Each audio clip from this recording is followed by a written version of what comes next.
So let's get into Linea. Tell Okay. us about what you remember about getting this role. Well, I was asked to do it, and I went up to.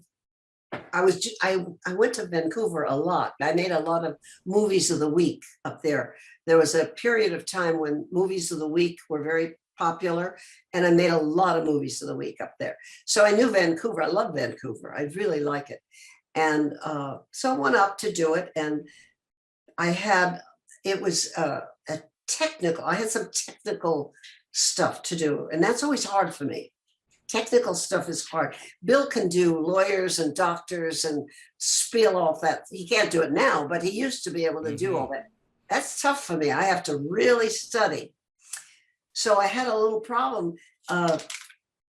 They came to get me once, and I said, no, no, no, no, no. I get a 12-hour break. They said, no, in Canada, it's a 10-hour break. I said, I need a 12-hour break. They said, you're in Canada and you have to do 10. I said, you got to give me time to study. I have to work on it.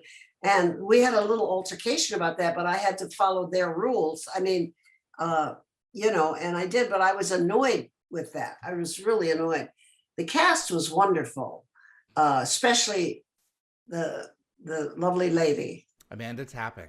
Amanda Tapp. She was lovely. And so was the lead, Richard Dean Anderson. Richard Dean Anderson. They were all very nice. Oh, and I remember the man with I talked a lot with the guy with the bald head, Dean. Was it Teal'c? So the black gentleman, Christopher No, Judge? no, That was the bald head. Oh, Don S. Davis. Dennis The Day. general. Yes. May he Yes, rest in peace. General Hammond. he's gone, of Yes, course. we lost him a few years ago. Yeah, to a heart Okay. attack. But what a amazing human being he was. Yes, Everyone yes, who knew him loved him. yes, and I remember conversations with him, and offset Mm, that were lovely, lovely, lovely. And as I say, the cast was wonderful. It was. I just had a little technical glitch about the 10-hour turnaround as opposed to the 12-hour turnaround. right. I But we that's a go union thing. say again. That's a union thing. Understood. Yeah, it's where things get tied up in knots if you're not careful. Yeah. This character, Linnea, is one of Prisoners is an excellent just cautionary tale of assuming that everyone is in the same position that you are, where the team gets taken to a place where they've been, yes, they have broken a law, but a life sentence for Uh-huh. trespassing somewhere. And they go to this place where they meet this marvelous chemist who they assume has also been brought there against her will for one reason or another, but they don't ask any questions. Their only interest is getting out. Yeah. And she helps them with that. She introduces us to cold fusion technology, which we've been trying to get forever. And once we do that, we find out what we have unleashed. What was your view of this person who was really underneath this awful creature with photographic memory and computers? There are people out there like that, who you turn your back on them and they'll get you on a dime. What was your interpretation of whoever this person was, Linnea?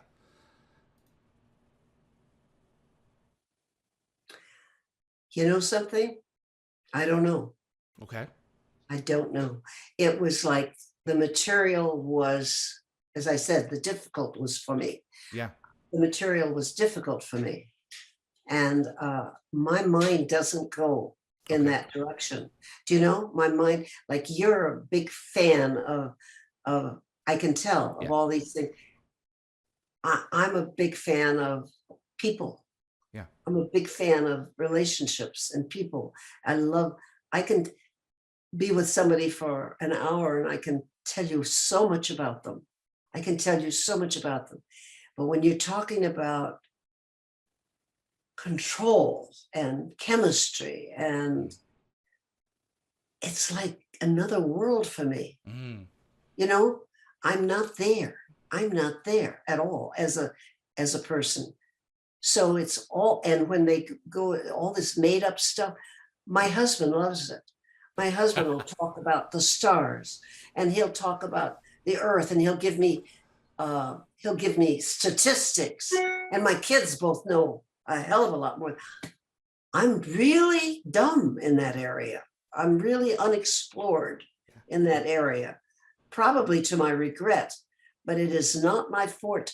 And that's why I got in trouble about the 10-hour, 12-hour thing. I need time. I need time. I don't understand this. I don't even understand it like a high school kid would, who took chemistry and physics and all of that. I don't get it. You know? Well, Bonnie, let me tell you then, from my perspective and from many of a fan's perspective, you, with the documents and the writers, created a mad scientist that terrified us. Really? Yeah, because she is the destroyer of worlds. Yes. This is a person who has wiped out at least 2 civilizations that we know of. That's incredible. I don't understand that.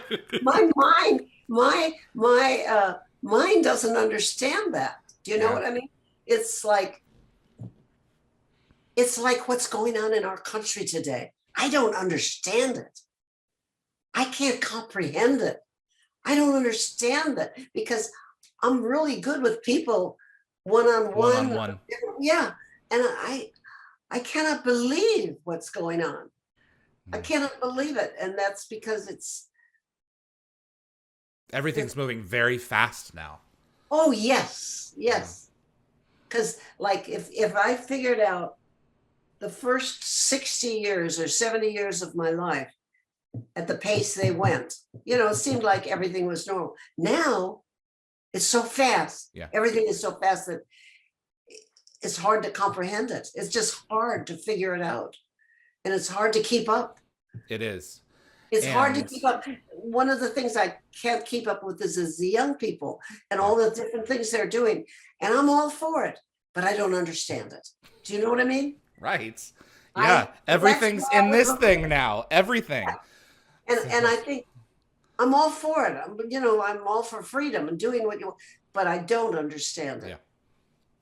And I think a lot of us are finding ourselves more, to our detriment, I think we're finding ourselves more and more in escapism with media rather than, communicating with each other. But one of the things I really think that Stargate has helped a lot of the people in the group that I associate with do is find one another in the material that you and this team of people created. And the villains are so key to that, because they help us understand who we are, and they help us recognize and see where, if just a twist of fate was different, that's us, and under the right circumstances, it will be us. And that's, I think, what Linea and a lot of villains like her bring to the surface. It's like, just the right amount of this and the right amount of that makes that human being possible. When I play a part, I always play it like, I look at that and I say, she's a nice lady. Right. All intents and purposes, she is. Look at the nice lady on the screen. Look at the nice lady. I do. And I say, oh, don't I look pretty there? Or, Right. That's the way I respond. Oh, I'm not modern. Thanks for watching this clip from Dial the Gate. If you enjoyed the video, give us a thumbs up. It's our goal to share a new Stargate story every day while we're on break. Please feel free to subscribe to future episodes here on YouTube. And if you have Stargate friends who might like this clip, let them know about us. Be sure to visit dialthegate.com to view the complete archive, as well as transcripts from past interviews. I'll see you on the other side.